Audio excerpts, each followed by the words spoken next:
everybody? It's your buddy, it's your pal Spaz Phoenix, the YWC reality check, here with your December 7th, 2021 NXT 2.0 post-War Games review. It's just going to keep getting longer and longer. And I am going to do one of these reviews if I keep doing NXT 2.0 reviews, which still is very much day-to-day, week-to-week, excuse me, while I adjust the camera nice and early. I am going to start off one of these reviews one week just not talking about what a insane, druggy fever dream this version of NXT is. But, old school now, let's do the house cleaning first. If you're catching me on the video for the first time, you want to find me in an audio platform, look on all your favorite podcasting platforms, search Spaz Phoenix Podcast. If you are catching me in an audio platform right now, you can catch the video version of this on YouTube by searching Spaz Phoenix, or now on Rumble by searching Spaz Phoenix Podcast. Please do me a favor, even if you catch me in those other places, give me a look on Rumble. I am trying to get a few eyes on that particular platform and see if that's worth it's worth doing. Like, let's be real. Just putting myself out in more places. I don't know how many more podcasting platforms I'm missing, and if you guys have a suggestion of where I can go other than YouTube, because YouTube's pretty shit, you guys can let me know that as well. Also, the way it's looking right now, next week, now we got a long way to go from now till next week. Next week, you're probably not getting anything from me. Gonna do the Dynamite review tomorrow night, which is gonna be the day you're watching this, and it'll go out the next day. Rah. Gonna do a Dynamite review. Don't know if I'm gonna do a Rampage review. You guys can probably tell Dynamite is where the focus is. Rampage really falls off a cliff a lot, and even the viewership shows that. Not taking a dig, it just is what it is. But at some point, I will be getting together with Mr. Guapo, and we will be doing a preview for Winter is Coming. We already know that we're getting the finals of the Dynamite Diamond Ring. We already know we're getting Danielson versus Hangman, even though that's pretty predictable. What I'm going to do, just thinking over the past couple of days, I'm going to treat the special episodes of Dynamite the same way I treat the special episodes of NXT, or the same way I used to treat the special episodes of NXT. You guys will remember when Great American Bash came around or Halloween Havoc came around, I would do a preview. I would treat it like a pay-per-view, and thus I would not do a review that night because I wanted to enjoy the show. Gonna do the same thing for Winter is Coming. If anything major comes out, any big breaking, like earth-shattering stuff comes out, I may come up and do a small video on whatever that is. If John Cena makes his surprise debut on Dynamite, I will come up, and I promise you I will give you guys a video. It'll just probably be 5 or 6 minutes of me laughing my ass off, watching all the AEW fans not knowing whether to shit or wind their watch. But with that being said, probably not going to do an NXT review next week, even though it is a loaded show. We're going to talk about that in a second. But yeah, I'm going to be treating both the Dynamite and the Rampage Winter is Coming episodes as special events. That's why they're getting a preview instead of a review. That's why you're probably not going to get the preview until maybe Monday. Don't know where that's going to go. Obviously, a lot of that has to do with my co-host, and if I don't have a co-host, I'll just get it to you whenever I'm not working and not tired. How does that sound? And also, the following weekend after that is going to be, Spider-Man No Way Home, and then I've got some personal social stuff that I'm doing, and then on that following Sunday, I'm going to Destiny Wrestling Zero Fear, which is going to be awesome. Going to see Aiden Prince defending the Next Generation Championship. Going to see Josh Alexander defend the Destiny Championship against PCO, who I have never seen before.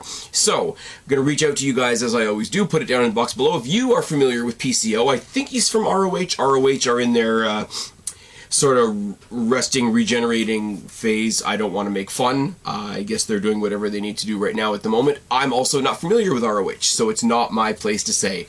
But I will say, like I always do when it's wrestlers that I don't know that I'm about to see live, if you're familiar with PCO, if there's anything I directly need to know, anything similar to Guapo telling me that Ember Moon is, hey, this awesome chick that does a stunner from the top rope, you can put it down in the box below. I would really appreciate it, and I will get you guys some footage or some thoughts after that show, because I've got that Monday off. Oh yes, holidays are coming.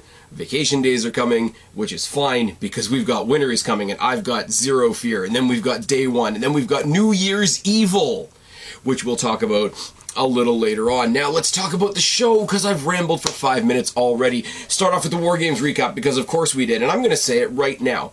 There were 3 MVPs of War Games on Sunday. Sunday was a decent show. Like, the stuff that was good was really good, and the stuff that was shit was really shit, and they didn't call it TakeOver, which is a damn good thing, because if they called it TakeOver, I might have some other things to say. All the DIY retro stuff was awesome. All the DIY retro stuff that they put in the main event was awesome, and Cora Jade was the highlight of the opening match. Everything in the middle was a bit meh. Fabian Eichner had a hell of a showing for himself in that tag match. The hair versus hair match was what it was, and the Cruiserweight Championship being fought for by the not Cruiserweight guy, he didn't win, and it's at that point that you realize that any interesting conversation coming out of that match would have come from Joe Gacy winning. And it's just, okay, Roderick Strong retained his title, and Joe Gacy kept Harlan from beating up a chick half his size. So that was a little deflating. I was all ready for the banter. I was all ready for them to do the worst possible shit if SJW Joe Gacy had gotten his hands on the Cruiserweight Championship, but we'll get there when we get there. We open up tonight with Kyle O'Reilly versus Von Wagner. Because the super predictable, obvious turn happened after the tag team match, after they did not successfully attain the tag team championships from Imperium. I do have to take back what I've said about Imperium for the past little while, that they're boring as hell and all that sort of thing, and they're very mat-based and very bland, and they are a jumping off point for anybody that they're facing to look more interesting. They busted their ass in this match. Talking about the match on Sunday, and I might have to turn my opinion around. That's yet to be seen. They are still the champions, whatever. Kyle O'Reilly and Von Wagner, they couldn't get along. Big surprise, big surprise. So Kyle O'Reilly, and this is where it's strange, and this is one of many things that didn't work tonight at all. Kyle O'Reilly said, you know what, it's already War Games, but leave the cage up, because on Tuesday we're going to fight in a cage, when really it's back to the normal NXT setup, so it's one ring with one cage, so they didn't leave the cage up at all. But that's fine. The match itself was alright. I mean, Von Wagner is good at the little bit that he does. He still stands in the ring and looks like a lurch. It's fine. There's power versus skill, which is a wrestling trope, which is a wrestling trope that works really well when you've got a guy like Kyle O'Reilly.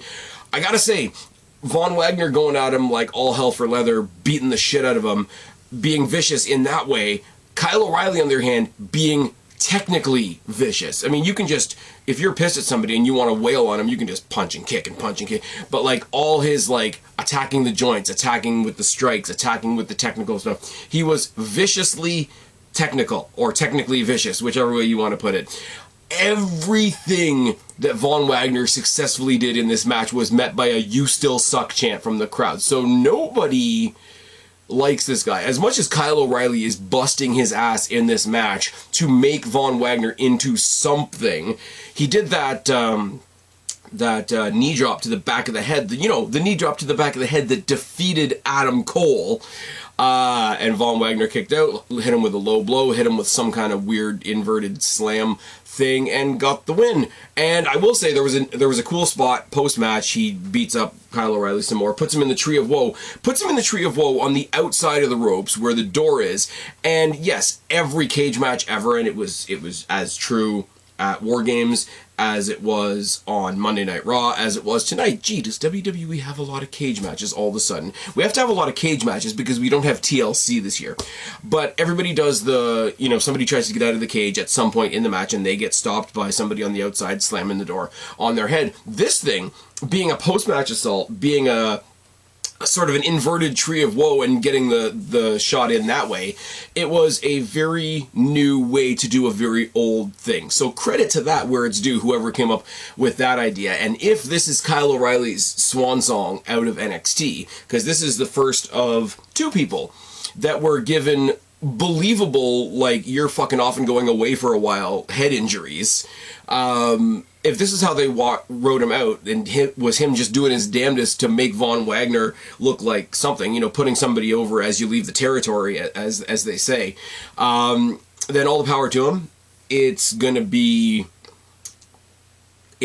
something when he shows up in AEW because, you know, oh my god, 3/4 of the Undisputed Era are now in AEW. But, and here's where I'm leaning towards AEW a little bit.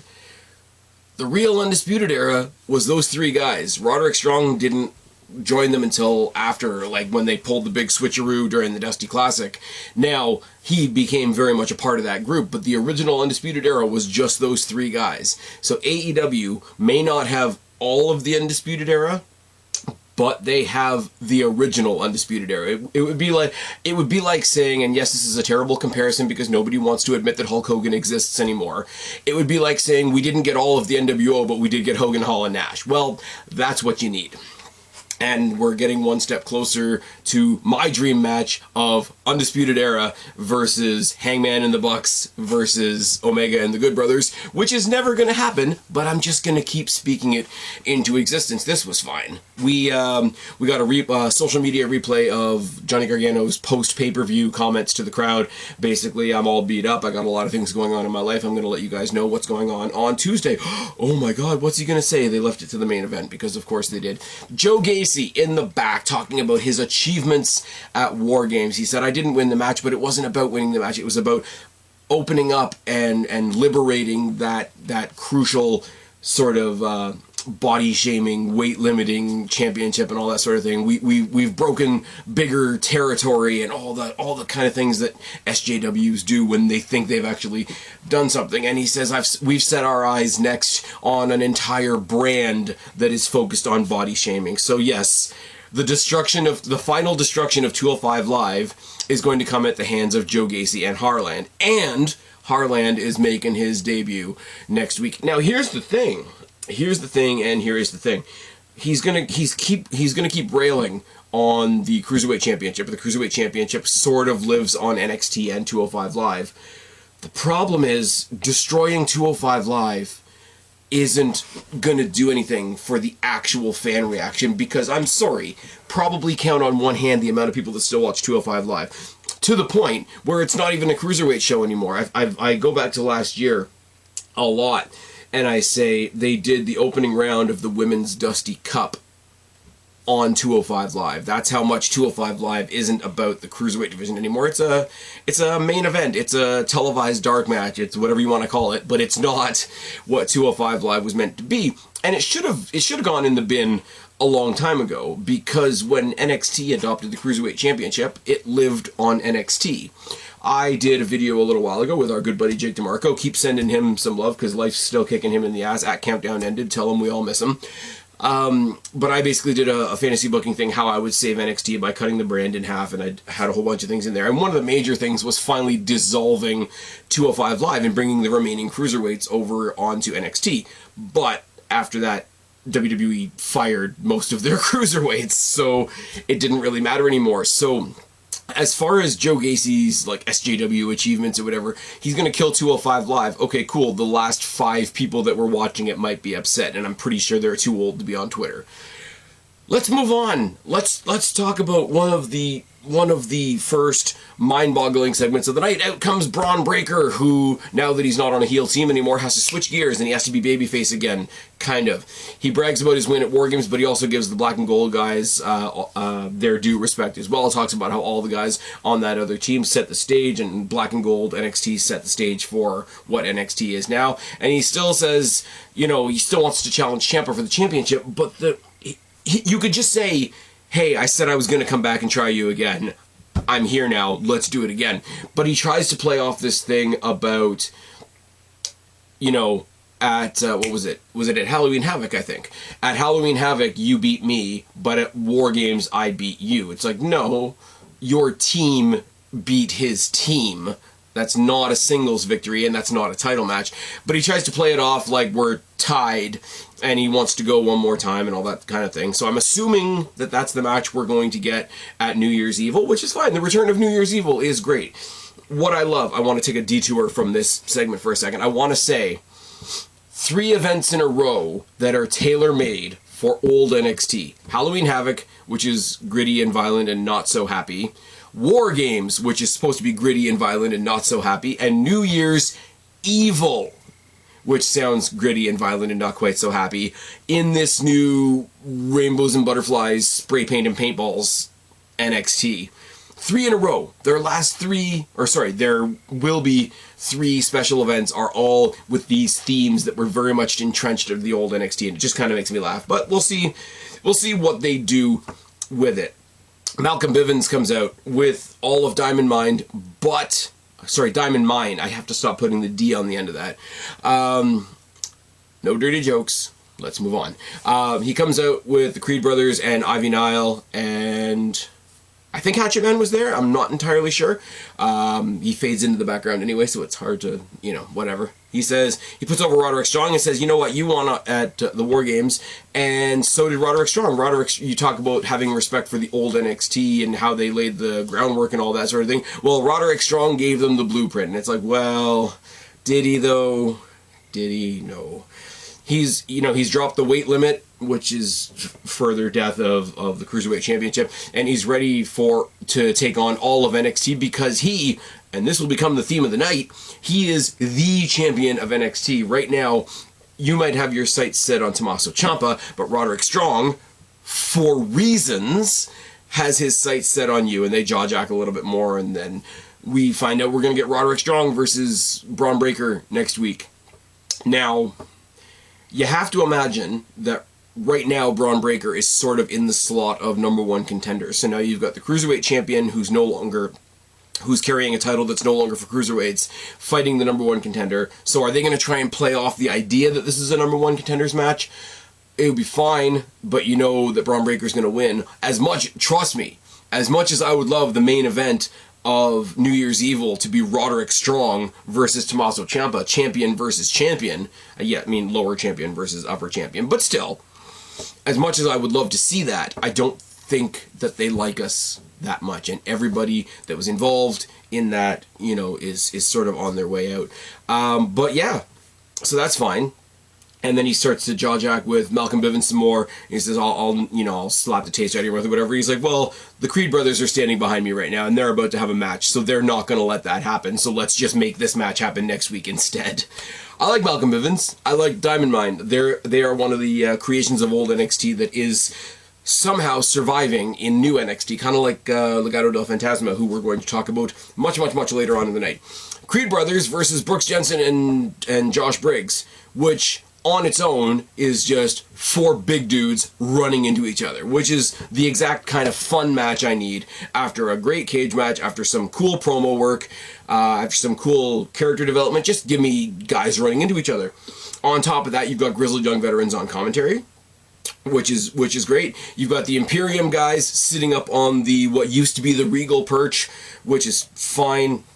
Grizzled Young Veterans, because they're like little rascals now and they think they want to get a one-up on everybody, one of them goes up to play with the turnbuckle of Brooks Jensen and Josh Briggs, and I thought they were going to take off the turnbuckle pad. I didn't know what they were doing at first until the guy went to make the tag, and the referee said you can't make the tag because you're not holding the tag rope, and Grizzled Young Veterans are holding the tag rope over at commentary. Now that's a really cool spot because that's not something they focus on too much. They talk about the referee not seeing the tag, or they talk about not hearing the tag, or they talk about the tag being illegal or not, whatever the case may be, but they don't talk about the tag rope a whole lot, especially because, they do a lot of multi-person matches and you can only have so many ropes, etc., etc., etc. But it's a cool thing that they don't talk about that often, and for the Grizzled Young Veterans to fuck with them, not by taking the turnbuckle pad off, which is something that has happened a lot, and, somebody runs their head into it and oh my god, I'm bleeding, except I'm not really bleeding, it's some red paint. They just took the tag rope away. They took their ability to tag away back to commentary with them, and I thought that was a neat little thing, much like the upside down cage door to the head spot in the opening match, something we've sort of seen before but not really. This nice neat little spot that I haven't quite seen before. I'm pretty sure it's been done in other feds, and somebody that watches New Japan or ROH, oh my god, they did that back at WrestlePalooza 2005. I don't care, I wasn't watching it, I thought it was cool. Problem is, all that gets deflated when Brooks Jensen and Josh Briggs win anyway, with a roll-up, with the most devastating move in all of sports entertainment, as Simon Miller would say from What Culture. Hats off to him. But they get the win anyway. So you've got this really cool thing that they've done that was a little bit different, a little bit newer, I guess. But they win anyway. And that's a bit shit. I'm not gonna lie. I like these guys. These guys are the new PG version of the APA. That's fine. That's their thing. They're not going to be in the title picture anytime soon. But it does every now and then. We know that NXT, WWE, their strong point is not the tag team division. We've said this forever. I've given AEW the credit where it's due. They own tag team wrestling like WWE and NXT own women's wrestling. It's a nice, neat little trade-off. But every now and then they do try to flex their, hey, we're not using it properly, but we have a division. We've got Imperium as our champions who are coming out of their shell a little bit. You got Brooks Jensen and Josh Briggs who are a brand new team. You've got the Grizzled Young Veterans there. You've got the Creed Brothers who are brand new. You've got Jacket Time. You've got MSK who we're going to talk about later. Holy shit, are we ever? It always feels to me like NXT is on the precipice of having a decent team. You got to have fun teams like MSK and Jacket Time. You got to have big boys that can just go in there and slap the meat, like Big E would say, like the Creed Brothers and like Josh Briggs and Brooks Jensen. You got to have like some evil technical fuckers in there, like the Grizzled Young Veterans. You got to have more evil technical fuckers in the form of Imperium. So it's another one of those moments where NXT just sort of pokes their head out of the hole and says, yeah, we have a tag team division. Look, we got stuff. Come look at our stuff. That's about it. It's not going to set the world on fire, but it is a nice, neat little touch. Because none of them, Grizzled Young Veterans being on commentary, Imperium looking down on high from the perch because they're the champions, and the two teams, none of them had a presence that stepped on the toes of the other ones because everybody was playing their role, if that makes sense. Now, if you sent MSK out there, if you sent Jacket Time out there, then it's just a pile of people. Then it's a schmoz, and we don't really need that. The Duke Hudson shit is just terrible. Duke Hudson comes out with a blonde wig on, and he cuts a promo about, oh my god, I read on the news all over the place ever since Sunday that somebody says I cut my hair. As you can see, I still, like, he's taking it right out of the Kurt Angle playbook. And I even wrote in brackets, he's doing a Kurt Angle. And then as soon as Cameron Grimes comes out to cut him off, or to cut off his promo or whatever, he gets out the fucking headgear. So he's literally doing the Kurt Angle thing, which is fine. Grimes comes out to rip on him, and he's like, oh, you're a dirty cheater. He's like, yeah, I'm a dirty, grimy, whatever you want to say I am. Why don't we go one more time? And this time it'll be no holds barred. And he says he's going to rip the wig off his head and all that sort of thing. They weren't very clear about it in the promo. They sort of cleaned it up a little bit later on commentary. This match, no holds barred, will also happen next week. Then we got another segment that I can only just tell you what happened in the segment, and there's nothing else I can do.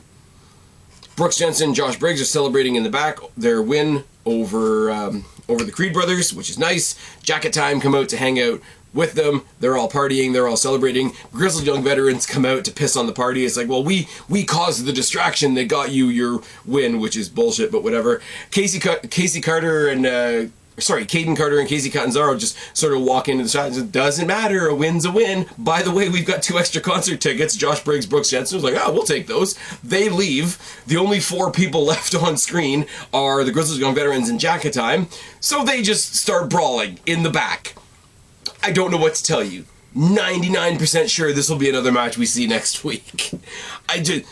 Celebrating. No, you shouldn't be celebrating. Well, we're celebrating anybody. The girls come in and say, well, they should be celebrating because they won. By the way, we've got concert tickets. Let's go. All right. Now, I do still think Caden Carter and Casey Catanzaro need to be in their own tag team title hunt. People don't agree with me. That's fine. You're allowed to be wrong. I won't stop you. LA Knight steals Grayson Waller's girl in the back. Grayson Waller is trying to hit on some girl multiple times. He gets a little bit pushy. It's a little bit strange. I'm not going to lie. She says she's already got plans for the night. Well, what could be a better plan for the night than hanging out with Grayson Waller? And she just looks over, and LA Knight's just waiting by his car, being like, "Go fuck yourself." It's good. He says, "Oh, you want a trend? You want to get on social media? Go do something else." Basically, he says, "Oh yeah," and he finds a way. Trust me, trust me, he's going to find a way later on tonight. We're going to be talking about him for sure. Don't know if it's a good thing or not, but whatever. LA Knight being a babyface dickhead who's a bigger dickhead than the heel dickhead, and that's how he wins, is great. It's wonderful. Carmelo Hayes versus Dexter Lumis because of what they did to his hand a couple weeks ago. It's a weird dynamic. It's basically Frankenstein facing a gymnast, which most Dexter Lumis matches are, to be fair. There is a cool spot at one point in the match. Dexter Lumis has him by the rib tape, because obviously he's taped up from War Games, and he basically picks him up like it's a belt, like a handle, and sort of basketballs him off the mat, which was nice. Dexter locks in the silence. He eats a cheap shot from Trick Williams, who the entire match has been acting like he's scared of Dexter, but has no problem jumping in for the cheap shot to get the win. Strange, odd, whatever, I'll take it. It's fine. We find out that the shaman is Riddle, because of fucking course it is. I don't have anything else to say. I really don't. Toxic Attraction they do some stuff with Riddle. He gives them stoner advice. They're standing in front of candles. They open up the bag. Oh, look at that. And obviously they're not going to show you the pot inside. It's fine. I kind of love it because, the whole stoner thing is one thing, but if you want to get back on track to become tag team champions, would you not look up to somebody who's currently a tag team champion? There is, people might hate it. People might all be disappointed that it's not RVD, and I might be upset that it's not Trey Miguel, but that's my own problem. But it does make sense, as much as nobody will want to admit it, and you're not allowed to like Matt Riddle because society sucks. But I like this. This is gonna be all right. This is gonna be NXT's version of the Rascals, is it not? Toxic Attraction have a tag team match, but Mandy Rose walks them to the ring, cutting a promo as she goes and tells Vic Joseph to stop drooling over them, which is wonderful. Toxic Attraction beat two random women whose names I didn't write down because I'm a terrible person, and then they brag about their War Games match even though they lost, which is odd, and then they brag about still having all the gold, which is odd because none of their gold was on the line on Sunday, but it's fine, they're still over as hell. Gigi Dolan in the match, just like Gigi Dolan in War Games, is over as hell. Mandy Rose is over as well. JC Jane will get there at some point, I'm sure. Cora Jade comes out to talk shit to all three of them, comes out with her arm in a sling to take on all three of them, which is fine, because out comes Raquel and a chair, and they chase off Toxic Attraction, and it's fine. We get another Tiffany Stratton promo. People on social media continue to go nuts. I continue to laugh because they're pretending that people like this don't really exist. It's kind of like the SJW thing. If you don't like this character, you probably don't like looking in the mirror. Moving on. Tony D'Angelo is backstage bragging about his trophy from War Games, and it's a glass case with Pete Dunne's mouthguard in it, because that was a thing that happened. Took his mouthguard out and then gave him the neck breaker with the crowbar. That was just one thing that we kind of skimmed over talking about War Games. He gets told by Andre Chase that they should have followed his advice. They would have had a better victory, and it's like, but they won.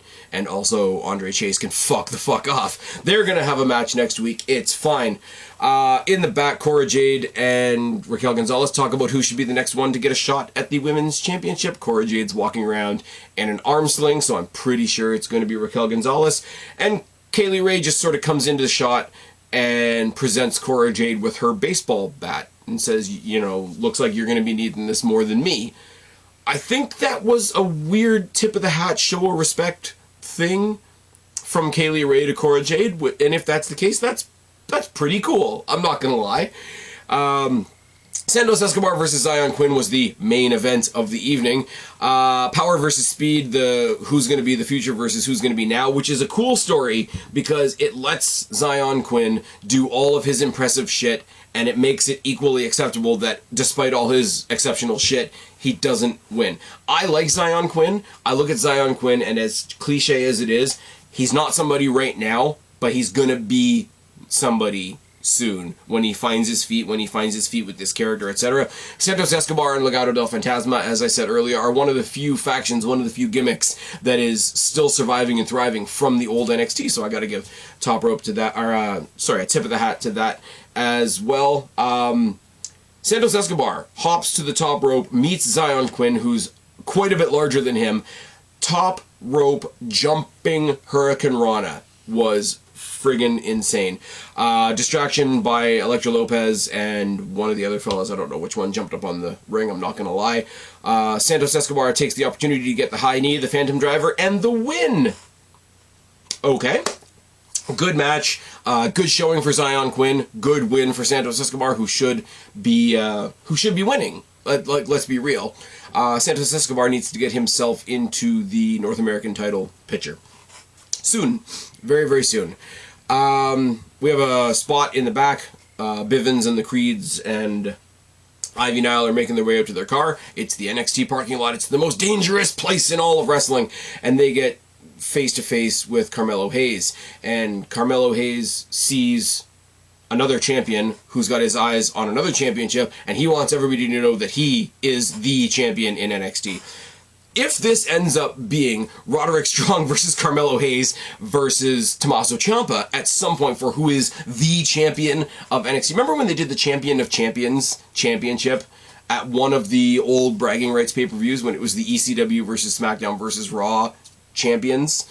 And then in the next video game, they actually had a Champion of Champions championship that just had all 3 show logos on it.